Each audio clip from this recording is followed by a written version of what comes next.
pitching TV sitcoms starring himself, which is when the Fox network called. I flew out there for the meeting, and if you can imagine, I was the only black person in the room, and they basically told me that we'll pick up the show, but we want more white characters on it. For no other reason than they thought that it would give the show a more universal appeal. And so I quit. Then and there in California, you quit. We quit. You walked out of the room. You walked out of the room. Yes. Did you accuse them of racism? Absolutely. It was racist.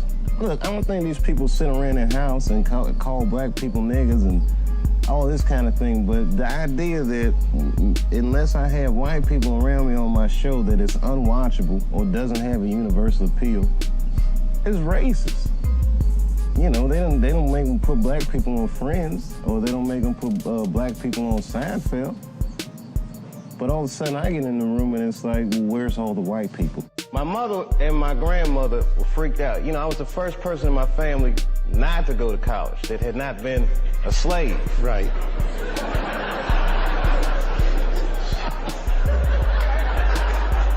So I was really breaking from tradition, and it was like a graduation lunch we were having, and they had my dad come and talk to me, and my dad takes me outside, and he's like, listen, and this is some advice that applies to all you acting students. He says, to be an actor is a lonely life. Everybody wants to make it, and you might not make it. And I said to my dad, well, that depends on what making it is, Dad. He was a smart-ass kid. Yeah. It depends on what making it is, Dad. He says, what do you mean?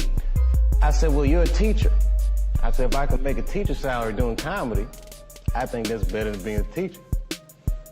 And he started laughing. He said, if you keep that attitude, I think you should go.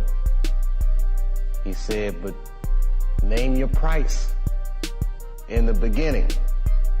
If it ever gets more expensive than the price you name, get out of there. Thus,